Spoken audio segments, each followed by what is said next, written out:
Olá!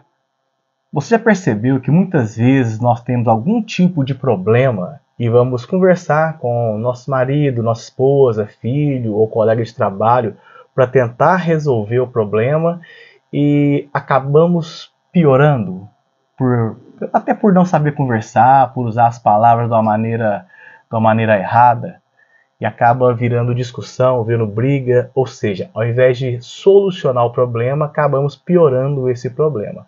Hoje iremos falar sobre isso. Meu nome é Leon, eu sou psicanalista. Meu nome é Roberta, sou psicóloga e você está no canal Psi Diferente. Na nossa cultura, nós temos um diálogo que ele tem um foco de buscar acusações, falar se aquilo é certo, se aquilo é errado, se aquilo é do bem, se aquilo é do mal. Então nós temos esse olhar que busca fazer uma avaliação e dar um diagnóstico, né, de certo ou de errado.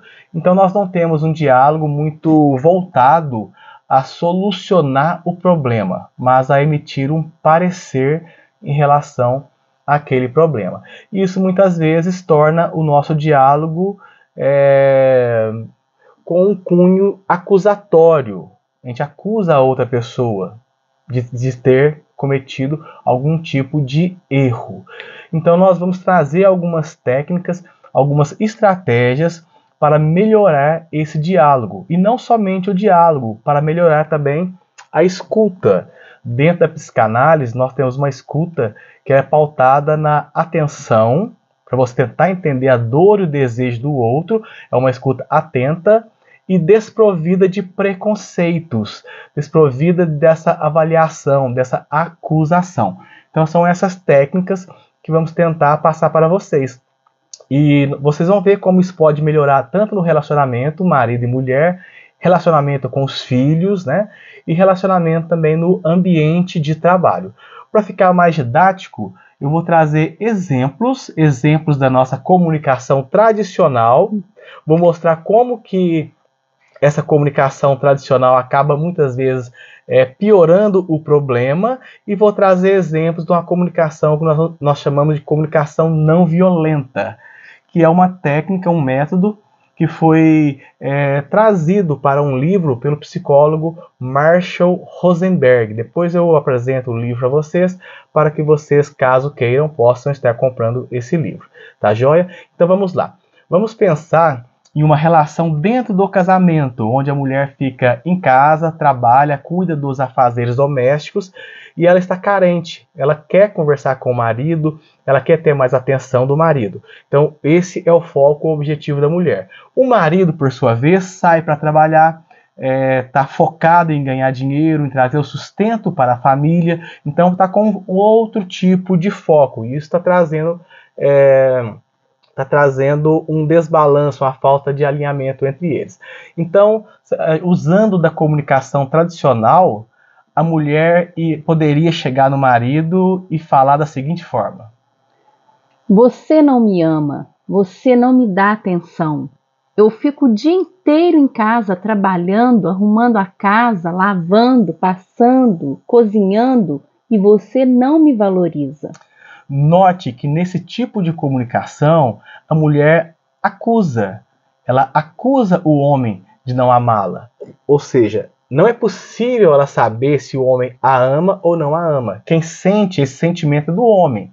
A mulher não consegue saber, não consegue sentir o que o homem sente. Então, nessa comunicação, nessa fala, ela está acusando, é uma comunicação agressiva, onde a mulher só vê o seu lado e traz acusações para o marido. Dentro da comunicação não violenta, a gente iria desmembrar a ideia contida nessa fala, mas usando alguns pilares: um fato, um sentimento, um pensamento e uma pergunta. Vamos ouvir de novo aquela fase acusatória e depois vamos estruturá-la conforme a comunicação não violenta. A fase acusatória, para a gente relembrar. Você não me ama, você não me dá atenção. Eu fico o dia inteiro em casa trabalhando, arrumando a casa, lavando, passando, cozinhando e você não me valoriza. Muito bem, vamos remontar agora esta frase usando esses pilares da comunicação não violenta. Primeiro, fato. Fico o dia todo em casa, trabalho e cuido dos afazeres domésticos. Ó, perceba que aqui a mulher falou um fato sobre a ótica dela. Não houve acusação em relação ao homem. Um fato dela, da ótica dela. O sentimento. Gosto muito de você. Fico sozinha em casa o dia todo. Estou me sentindo carente. Ó, sentimento também dela. Não houve acusação em relação ao homem.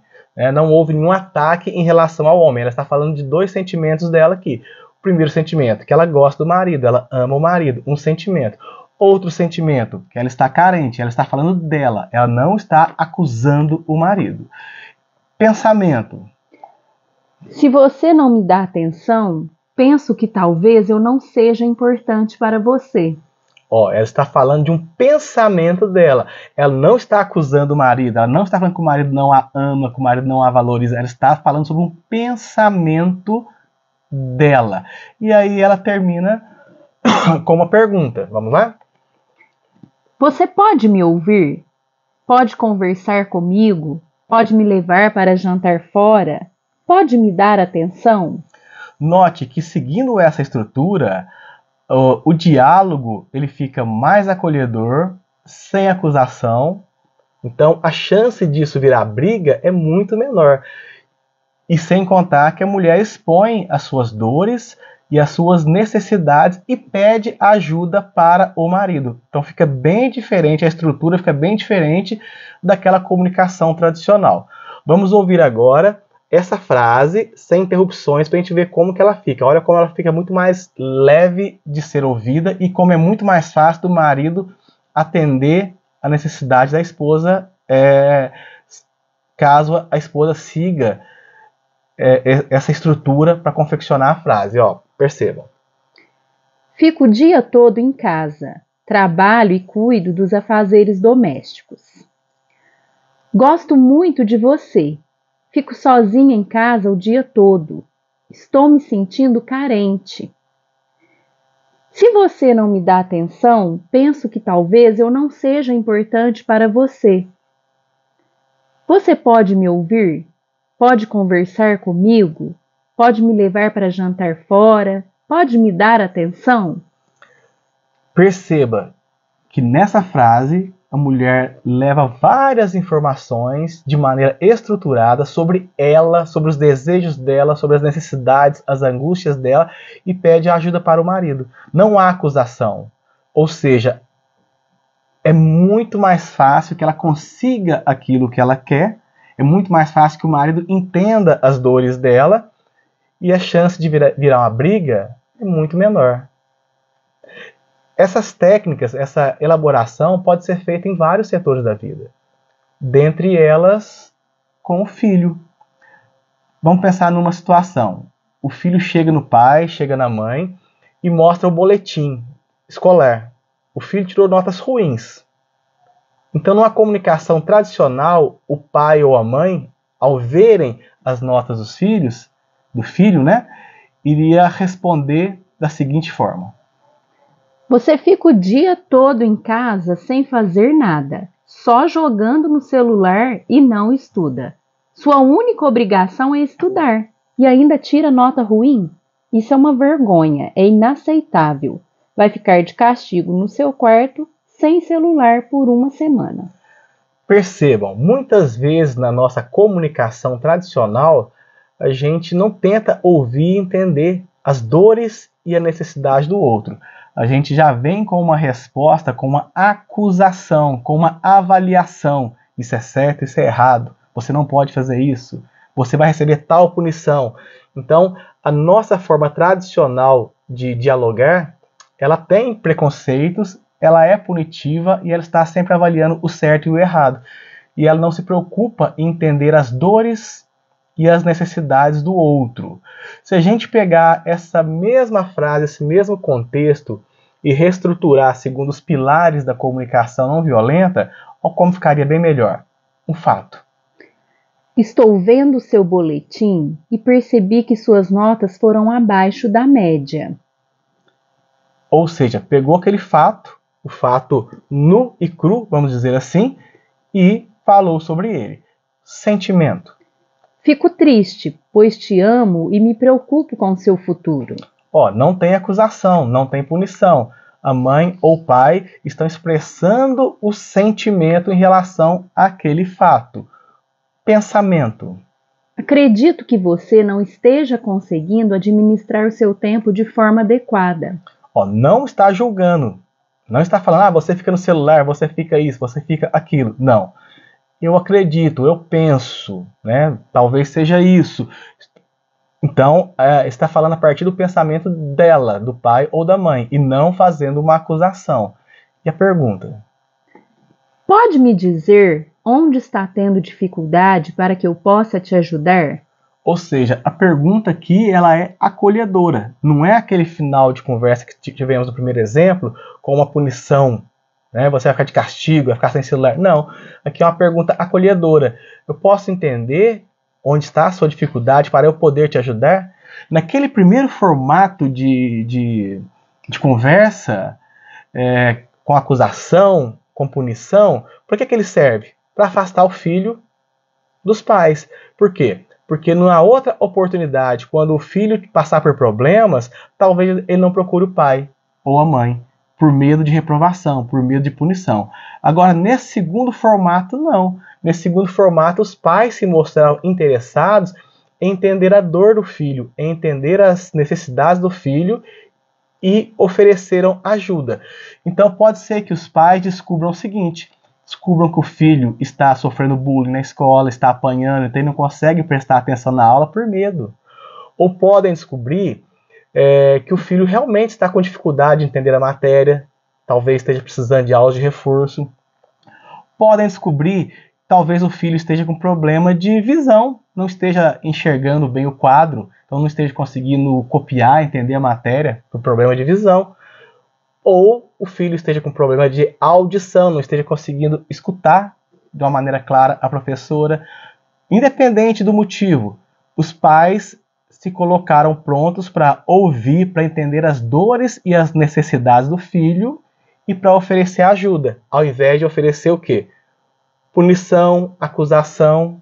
Então, nesse segundo exemplo, há uma escuta atenta para poder entender a necessidade, a dor do filho, desprovida de preconceito e com a proposta de ajudar. Esse tipo de comunicação é muito mais efetivo e não distancia as pessoas, mas traz o quê? Traz mais proximidade. Vamos ouvir de novo? Na íntegra, como que ficaria essa frase do pai ou da mãe em relação ao filho? Percebam como é muito mais acolhedora. Estou vendo seu boletim e percebi que suas notas foram abaixo da média. Fico triste, pois te amo e me preocupo com seu futuro. Acredito que você não esteja conseguindo administrar seu tempo de forma adequada. Pode me dizer onde está tendo dificuldade para que eu possa te ajudar? Olha só, um diálogo nesse formato, ele não vai distanciar os familiares, não vai distanciar o filho dos pais, mas ele vai promover o quê? Essa integração. O filho vai se sentir acolhido e isso vai incentivá-lo a procurar os pais sempre que ele estiver passando por algum tipo de problema. Além do que, vai proporcionar aos pais que eles entendam as dificuldades que o filho está passando e possam ajudar, ao invés de darem a ele apenas punição e reprovação. Esse formato de conversa ele pode ser usado também nos ambientes de trabalho, entre o patrão e os empregados. Vamos pensar num caso em que o patrão, o dono do estabelecimento, perceba que um determinado funcionário está caindo na sua produtividade. E aí ele, preocupado, ele chega no empregado e usa da comunicação tradicional da seguinte forma: Percebi que sua produção no serviço caiu muito. Está abaixo da média. Ou você melhora, ou terei que te dar uma advertência. Ó, percebam, nessa comunicação tradicional não há empatia. O patrão não tenta entender as dores, as necessidades, as limitações do funcionário. Ele apenas julga e fala até em advertência. E talvez o funcionário vai ficar com medo até de uma possível demissão, né? Então aqui não há aquela intenção em entender o que está causando o problema e resolver. Mas trazendo para os pilares, para as técnicas da comunicação não violenta, a gente teria o seguinte: fato. Esse mês, sua produtividade foi menor do que o esperado. Como empresa, preciso alcançar uma meta para que eu possa pagar os funcionários e ainda sobre dinheiro para pagar o meu salário, pois vivo dos rendimentos dessa empresa. Olha que interessante. No fato, olha o tanto de fatos, de realidades que o patrão traz. Eu preciso que você trabalhe, preciso que você produza para eu ganhar dinheiro, para eu pagar o seu salário, para eu pagar os gastos da empresa e para sobrar dinheiro para eu promover o meu sustento. Eu também preciso que a empresa me sustente. Então ele traz uma série de informações aqui nesse fato. Aí ele vem com o pensamento. Penso que se você continuar produzindo pouco, não vou conseguir honrar meus compromissos. Bom, esse é o pensamento do patrão, esse é o ponto de vista do patrão, essa é a preocupação do patrão, né? Ele precisa que o funcionário trabalhe, produza, gere dinheiro e com esse dinheiro ele paga o funcionário, ele paga as despesas da empresa, paga os compromissos da empresa e ainda tira o sustento dele. Perfeito? E o que é o sentimento que gera no patrão? Fico muito preocupado, pois se eu não pagar meus compromissos, vou acabar fechando a empresa. Olha o sentimento, preocupação, medo. Por quê? Porque se o patrão não conseguir pagar os compromissos, a verba do trabalho do empregado e também verbas de água, luz, encargos fiscais, etc. E também tem que sobrar o dinheiro para o sustento do patrão. Se isso tudo não for possível, acaba fechando a empresa. Então, o sentimento é de quê? Preocupação, medo. E a pergunta? Qual é a pergunta que o patrão pode fazer para o funcionário? O que está acontecendo? Posso fazer algo que ajude a melhorar sua produtividade? Ou seja, aqui nesse formato, o patrão está tendo um olhar empático e preocupado em resolver o problema. Pode ser que o funcionário responda que está passando por problemas gravíssimos em casa, alguém internado, alguém com um sério problema de saúde, então talvez o funcionário esteja precisando tirar umas férias, uns dias para cuidar desses familiares. Ou pode ser que o funcionário fale que está sofrendo algum tipo de assédio ou de ameaça por parte de outro funcionário no ambiente de trabalho e por isso está trabalhando com medo, trabalhando de forma limitada. Ou pode ser que a empresa tenha implementado algum novo equipamento tecnológico e que o empregado não esteja conseguindo operar esse equipamento. Então talvez o funcionário esteja precisando de capacitação, de algum curso, né, para poder operar essa ferramenta nova.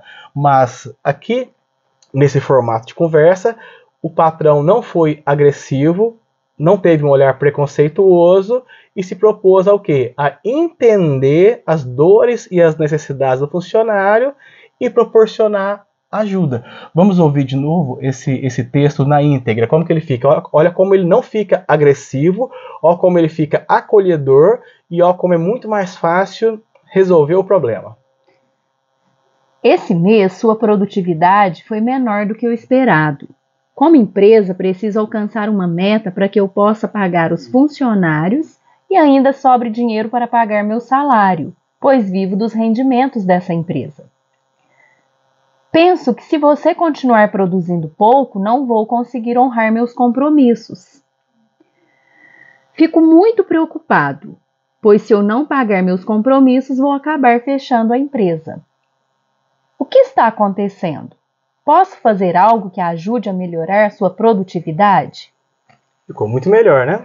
Muito melhor. O patrão mostrou as suas dores, suas necessidades e se propôs a ajudar a entender as dores e as necessidades do funcionário. Algo muito importante também na comunicação é a escuta. Hoje muito se fala em oratória, muito se fala em falar bem, em passar a informação. Mas a escuta ela é extremamente importante. Nós devemos ter uma escuta atenta e desprovida de preconceitos, desprovida de julgamento. Muitas vezes nós estamos ouvindo o outro e já estamos pensando qual é a resposta que eu vou dar. O que eu vou falar para o outro? Não. O certo é a gente ouvir o outro e tentar entender todo esse contexto, tentar entender todo esse conteúdo. E a gente ter noção do seguinte: as minhas regras são minhas. O que é importante para mim pode não ser importante para ela. O que é importante para ela pode não ser importante para mim.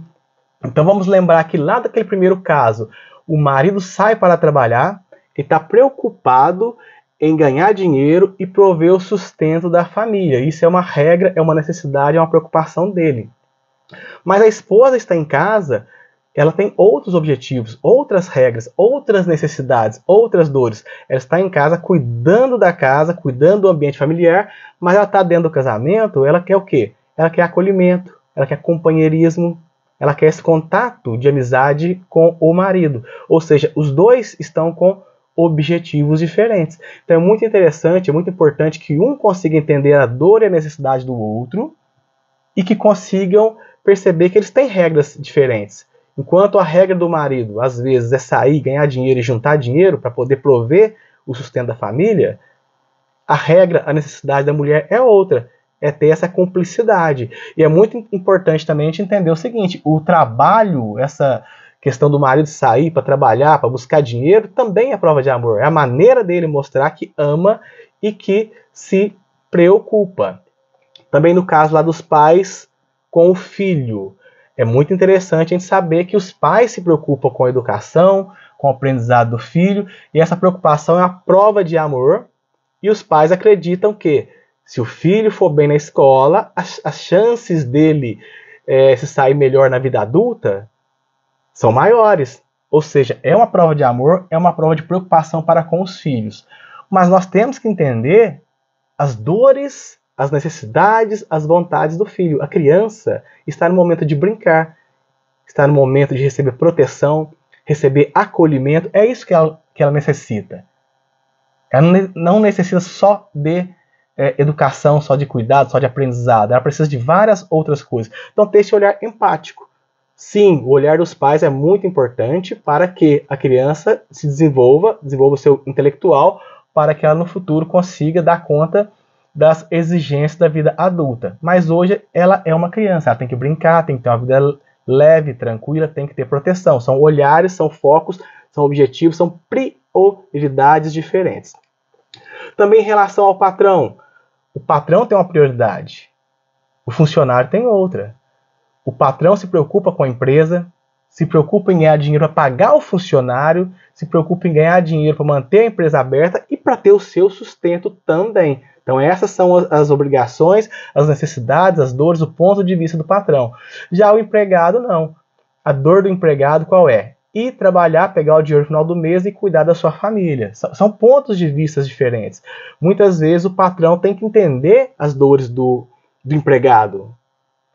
Em contrapartida, o empregado também tem que entender as dores e as necessidades do patrão, porque senão o empregado vai falar o seguinte: meu patrão me explora, meu patrão ganha bem, meu patrão abusa de mim. Não é, os dois têm dores, os dois têm necessidades. Então precisa haver um alinhamento entre eles para que dentro dessa relação todos saiam ganhando aquilo que eles esperam ganhar. Perfeito? Então é muito importante a gente conseguir transmitir as informações, a gente conseguir conversar de uma maneira não acusatória, uma maneira que não gere brigas, e também que a gente saiba escutar. Tenha um olhar atento, desprovido de preconceito, e a gente tente entender a dor e a necessidade do outro. Nós vamos deixar aqui na descrição do vídeo o texto, um textinho com esses exemplos que a gente deu. Espero que esse texto e essas informações ajudem você a se guiar nos seus diálogos, nas suas conversas com sua esposa, com seu marido, com seu filho, com seus amigos, no ambiente de trabalho. E espero de coração que esse conteúdo seja muito válido para a sua vida. Nós percebemos no nosso ambiente de trabalho que as comunicações estão muito limitadas e que as pessoas, quando vão tentar conversar, acabam brigando, acabam ofendendo, acabam aumentando o problema.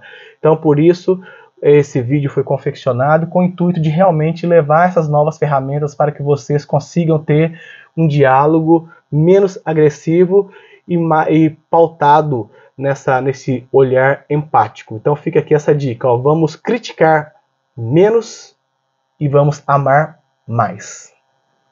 Bom, pessoal, eu vou deixar aqui na descrição desse vídeo o nome do livro que o Leon citou no começo do vídeo, é Comunicação Não Violenta, Técnicas para Aprimorar Relacionamentos Pessoais e Profissionais, do psicólogo Marshall Rosenberg. Não sei se vai dar para ver direitinho aí, mas eu vou deixar o nome aqui na descrição. Bom, peço que vocês se inscrevam no canal, curtam, compartilhem esse vídeo com os amigos, com os familiares. Deixem aqui pra gente um comentário, tá bom? Um abraço, fiquem com Deus.